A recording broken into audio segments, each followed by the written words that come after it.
السلام علیکم ورحمۃ اللہ وبرکاتہ۔ اعوذ باللہ من الشیطان الرجیم، بسم اللہ الرحمن الرحیم۔ اللہم صلی وسلم علی نبینا محمد۔ عزیز ساتھیو، آج ہم سورۃ المطففین سے مطالعہ کا آغاز کریں گے انشاءاللہ باذن اللہ۔ مطففین کا معنی ہے ناپ تول میں کمی کرنے والا۔ یہ سورہ بھی مکہ مکرمہ میں نازل ہوئی اور نزول کے اعتبار سے اس سورہ مبارک کا نمبر 86 ہے۔ ایک رکوع جبکہ 36 آیات پر مشتمل ہے۔ ویل کا لفظی معنی ہے ہلاکت، بربادی اور تباہی، اور مفسرین کرام یہ بھی فرماتے ہیں کہ ویل جہنم میں ایک طبقے کا نام بھی ہے۔ تو قرآن پاک کے اندر یہ لفظ اس مقام پہ کن لوگوں کے لیے استعمال ہوا، یعنی کن لوگوں کے لیے تباہی، بربادی اور ہلاکت ہے؟ اللہ رب العالمین ارشاد فرماتے ہیں ویل للمطففین، ہلاکت، تباہی اور بربادی ہے للمطففین، کمی کرنے والوں کے لیے۔ کس چیز کے اندر کمی؟ تول کے اندر، ناپ کے اندر کمی کرنے والوں کے لیے۔ اللہ رب العالمین نے خود وضاحت فرمائی، الذین، وہ لوگ ہیں اذا اکتالوا علی الناس، جب وہ ماپ کر لیتے ہیں لوگوں سے، یستوفون، تو پورا لیتے ہیں۔ اپنا حق پورا وصول کرنا اچھی بات ہے، اس میں کوئی حرج نہیں ہے، کوئی خرابی بھی نہیں ہے، مگر اگلی بات وہ سمجھنے کی۔ اللہ رب العالمین ارشاد فرماتے ہیں وَإِذَا قَالُوهُمْ أَوْ وَّزَنُوهُمْ يُخْسِرُونَ، اور جب ماپ کر دیتے ہیں ان کو یا ان کو تول کر دیتے ہیں تو کمی کرتے ہیں، یعنی اپنا حق پورا لیتے ہیں اور دوسروں کو ان کا حق پورا نہیں دیتے۔ خرید و فروخت کے بارے میں جو تفاصیل ہیں، جو حقوق ہیں، جو لازمی چیزیں ہیں، وہ لازمی سمجھنی چاہیے۔ مفسرین نے بیان فرمایا ہے کہ ایک آدمی اگر کسی کے ساتھ کسی چیز کی ڈیل کرتا ہے، کوئی بھی پروڈکٹ ہے وہ سیل کرنے کے لیے اس کے پاس رکھی ہے، اور کوئی آدمی آ کے اس سے ڈیمانڈ کرتا ہے، لائک وہ اس سے گھی ڈیمانڈ کرتا ہے، فروٹ ڈیمانڈ کرتا ہے، کوئی اور کھانے والی چیز، تو وہ اس کو اس کا ریٹ بتا دیتا ہے۔ فرض کر لیں وہ طے ہو جاتی ہے 100 روپیز پر kg۔ اب اس کے اندر وہ ایک دانے کی بھی کمی کرے گا تو قیامت والے دن اس کو اس کا حساب دینا پڑے گا، جواب دینا پڑے گا، کیونکہ اس نے جو قیمت وصول کی ہے وہ پورے 1 kg کی، پورے 1 کلو گرام کی اس نے ڈیمانڈ کی اور پھر اسے وصول کیا۔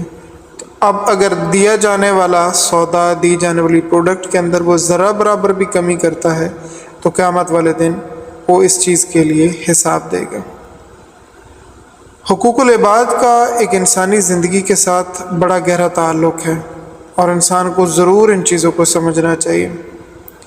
مفسرین کرام نے غنیۃ الطالبین، یہ تصنیف ہے شیخ عبد القادر جیلانی رحمہ اللہ تعالیٰ علیہ کی، اس کے 2 واقعات کو نقل کیا ہے۔ حضرت مولانا سرفراز خان صفدر رحمہ اللہ تعالیٰ علیہ نے اپنی تفسیر ذخیرۃ الجنان کے اندر اس کا تذکرہ کیا ہے۔ آپ فرماتے ہیں کہ ایک بڑے نیک شخص تھے، ان کا انتقال ہو گیا، تو ان کی ملاقات خواب کے اندر اپنے ایک ساتھی سے ہوتی ہے، تو انہوں نے پوچھا آپ کے ساتھ کیا بیتی؟ تو فرمانے لگے کہ امتحان میں تو میں کامیاب ہو گیا ہوں، لیکن جنت کے دروازے سے مجھے اندر داخل نہیں ہونے دیا جا رہا۔ فرشتے مجھے کہتے ہیں کہ تم نے اپنے پڑوسی سے سوئی مانگ کر لی تھی، ادھار لی تھی، وہ تم نے واپس نہیں کی، تو جب تک آپ کے ورثاء وہ سوئی واپس نہیں کریں گے آپ جنت میں داخل نہیں ہو سکتے۔ تو صرف ایک سوئی کی وجہ سے جنت میں داخلے سے محروم ہے، اور ہمارا یہاں کیا عالم ہے، ہمیں خود سوچنا چاہیے۔ ایک دوسرا واقعہ بھی وہاں پہ نقل ہے کہ ایک آدمی کسی جگہ پہ کھانا کھاتا ہے اور وہاں سے نکلتا ہے تو عموماً لوگوں کی عادت ہوتی ہے خلال کرتے ہیں۔ اس نے ایک درخت کے ساتھ سے چھوٹا سا ٹکڑا وہ توڑا ہے اور اسے خلال کر رہا ہے۔ اب جب اس کا انتقال ہوا تو اسے کہا گیا کہ تم نے ایک تنکا توڑا کسی کا اور اس کی قیمت ادا نہیں کی، اس کا بدل ادا نہیں کیا، لہذا جب تک ان کا نقصان پورا نہیں ہوگا تمہارے ورثہ اس کا نقصان نہیں بھریں گے، تمہیں معافی نہیں۔ ہم نے حقوق العباد کو سمجھا ہی کچھ نہیں ہے، حالانکہ بندوں کے حقوق کا مسئلہ بہت سخت ہے۔ کسی قسم کی ہیرا پھیری بڑا سنگین جرم ہے۔ ابو داؤد شریف کے اندر روایت ہے، حضرت صلی اللہ تعالیٰ علیہ وآلہ وسلم مدینہ طیبہ کی غلہ منڈی کے اندر تشریف لے گئے۔ ہم نے دیکھا مختلف اجناس کے بڑے بڑے ڈھیر لگے ہوئے ہیں۔ آپ صلی اللہ علیہ وسلم بڑے خوش ہوئے کہ ہر چیز الحمدللہ وافر مقدار میں موجود ہے۔ ایک بہت بڑا ڈھیر دیکھا، جبرائیل علیہ السلام تشریف لائے اور فرمانے لگے، حضرت اس ڈھیر کو اوپر سے نہ دیکھیں، اس کے اندر ہاتھ ڈال کر چیک کریں۔ جب آپ صلی اللہ تعالی وسلم نے اپنا مبارک ہاتھ اندر ڈالا تو وہ جنس اندر سے بھیگی ہوئی تھی۔ آپ صلی اللہ تعالی وسلم نے فرمایا، اللہ کے بندے یہ کیا بات ہے؟ تو وہ کہنے لگا، اصابت السماء، یہ بارش کی وجہ سے بھیگ گئے ہیں۔ حضرت صلی اللہ تعالی وسلم نے فرمایا کہ بارش ہو گئی تھی تو تمہارا فرض تھا پہلے سے خشک کرتے، یہ تو سراسر دھوکہ ہے۔ اس موقع پر آپ صلی اللہ تعالی وسلم نے فرمایا، من غش فلیس منا، جس نے ملاوٹ کی وہ ہم میں سے نہیں ہے۔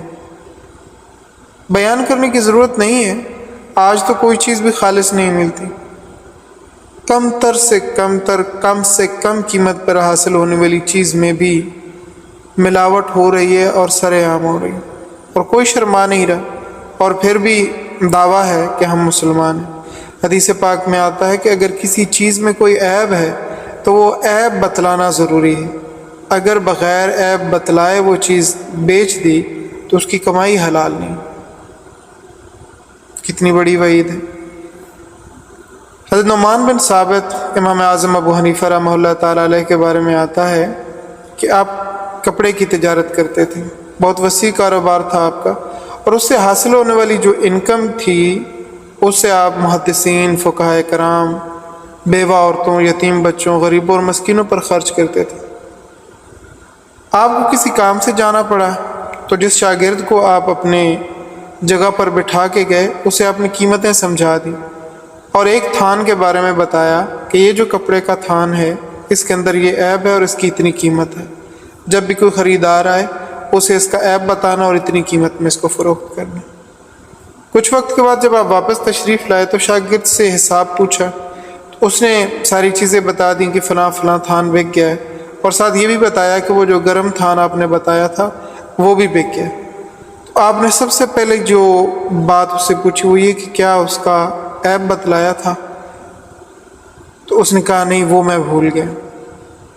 آپ نے کہا تم نے تو میری ساری کمائی کے اندر خرابی ڈال دی۔ فوری طور پر وہاں سے اٹھے، استبل خانہ گئے، جیسے آج کل ٹیکسی اسٹینڈ ہوتے ہیں، اس دور کے اندر گدھے، گھوڑے، تانگے، یہ چیزیں مل جاتی تھی کرائے کے لیے۔ آپ وہاں پہ گئے اور اسے تیز رفتار سواری کی ڈیمانڈ کی، اور اپنے شاگرد سے اس بندے کا حلیہ بھی معلوم کیا، اور یہ بھی پوچھا کہ وہ قافلہ کس طرف گیا۔ ان کا پیچھا کیا، اس قافلے کو جا لیا اور اس آدمی سے جا کے بات کی۔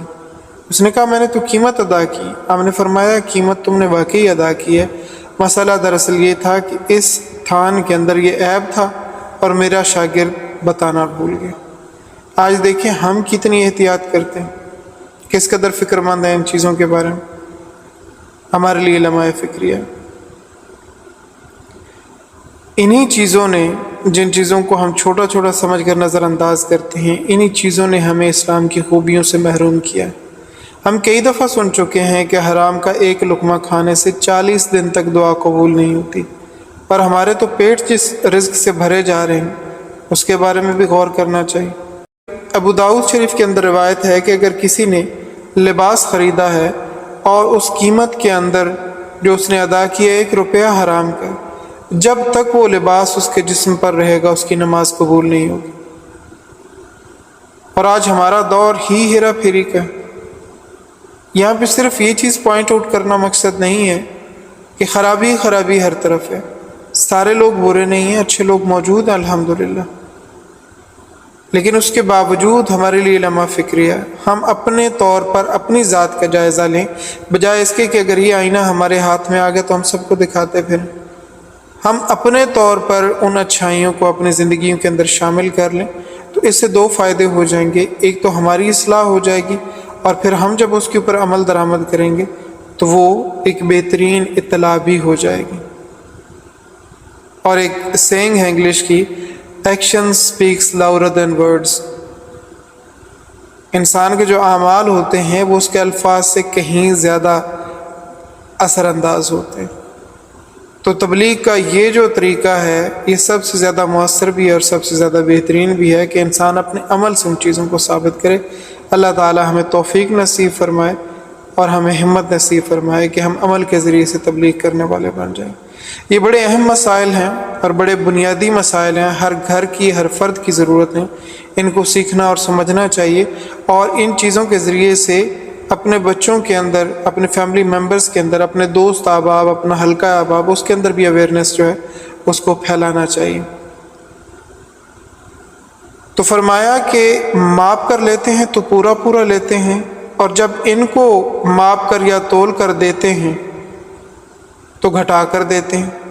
الا یظن اولئک انہم مبعوثون، کیا وہ یقین نہیں کرتے کہ بے شک وہ کھڑے کیے جائیں گے مرنے کے بعد، یعنی قیامت کے دن ان کو کھڑا کیا جائے گا؟ کیا وہ اس چیز کا یقین نہیں رکھتے؟ لیوم عظیم، بڑے دن میں جو 50,000 سال کا دن ہوگا۔ یجعل الولدان شیبا، سورۃ المزمل کے اندر اللہ تعالیٰ ارشاد فرماتے ہیں ایسا دن ہوگا کہ جو بچوں کو بوڑھا کر دے گا۔ یوم یقوم الناس، جس دن کھڑے ہوں گے لوگ، لرب العالمین، اپنے رب کے سامنے، جہانوں کے رب کے سامنے، اور رب العالمین ایک ایک رتی کا حساب لیں گے۔ فمن یعمل مثقال ذرۃ خیرا یرہ، پس جس نے ذرہ برابر بھی نیکی کا کام کیا ہوگا وہ اس کو پا لے گا۔ ومن یعمل مثقال ذرۃ شرا یرہ، اور جس نے ذرہ برابر بھی برائی کا کام کیا ہوگا وہ اس کو دیکھ لے گا، اس کی سزا پا لے گا۔ اللہ تعالیٰ اس دن کے حساب کتاب سے محفوظ فرمائے۔ ہمارے بڑے فرماتے ہیں کہ جس سے سوال ہو گیا وہ سمجھیں ہلاک ہو گئی۔ کلا ان کتاب الفجار لفی سجین، بے شک نافرمانوں کا دفتر سجین میں ہے۔ سجین کے بارے میں مفسرین کرام بتاتے ہیں کہ 7 زمینوں کے نیچے ایک جگہ کا نام ہے جو کفار اور نافرمانوں کی ارواح کا ٹھکانہ ہے، اور اگلی آیات میں علیین کا لفظ آ رہا ہے، وہ 7 آسمانوں کے اوپر ایک مقام کا نام ہے جو نیک لوگوں کی ارواح کا ٹھکانہ ہے۔